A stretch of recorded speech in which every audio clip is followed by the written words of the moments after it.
She was standing in the rain, holding a crumpled piece of paper in her trembling hands, her voice cracking as she whispered, "Please, save my daughter." Those words weren't spoken to a kind neighbor, nor to a passing stranger. They were pleaded to a man who had everything, a billionaire known more for his steel-cold business empire than for mercy.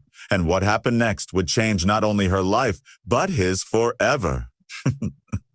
This isn't just another story about wealth and poverty. It's about love, sacrifice, and the hidden battles no one sees until destiny throws two opposite worlds together. Stay with me till the very end, because what he does will leave you questioning what true wealth really means. The night was cold, rain painting the city in streaks of silver. Maria clutched the thin coat around her shoulders, trying to shield her daughter from the chill. Her little girl, Anna, barely 6, coughed weakly, her face pale as paper. Doctors had already given her the cruel verdict, without an urgent surgery, and as days were numbered. Maria worked double shifts at a diner, scrubbing tables, pouring coffee, and living on tips that barely paid rent.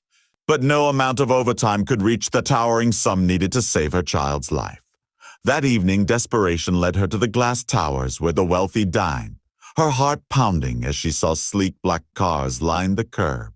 Somewhere inside was Nicholas Kane, the man she had only seen on news headlines, the billionaire whose signature could move markets. He was the kind of man who never heard cries from the streets. And yet, Maria's instincts told her he was her last chance. Inside, Nicholas sat at the head of a long mahogany table, laughter echoing around him as deals were toasted with crystal glasses.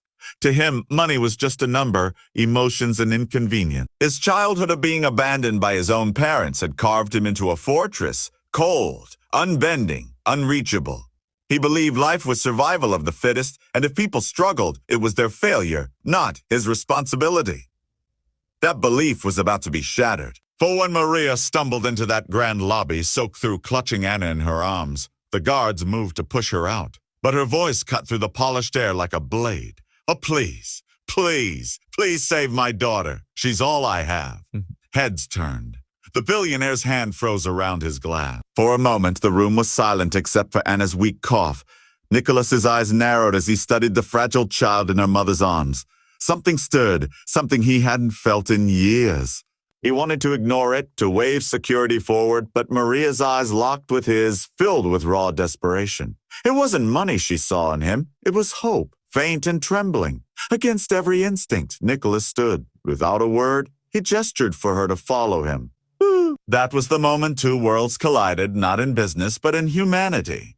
The next morning, Maria sat anxiously in the hospital waiting room, disbelief still clouding her mind. Nicholas had not only paid for Anna's surgery, but cleared the entire bill in advance, instructing the doctors to use the best care available. But that wasn't what shocked her most. The man who was rumored to never smile had stayed through the night, sitting silently outside the operating room. His face, usually guarded and unreadable, carried something almost human, fear perhaps, or something deeper he couldn't name. Maria couldn't understand why a billionaire, who could have dismissed her like dust under his shoes, would choose to stay. But Nicholas knew. As he watched Anna fight for her life, memories he had buried clawed their way back. He had been that child once, sick, abandoned, begging for someone to care. No one came for him. That night, he had sworn to never depend on love or compassion again. Yet here he was, breaking his own oath for a woman and child he had just met. Something about Maria's courage, her refusal to give up despite the world crushing her, unsettled him. She wasn't asking for herself. She was willing to humiliate, to beg, to stand before power with nothing, because her daughter's heartbeat mattered more than pride. And in that, Nicholas saw a strength greater than any empire he had built.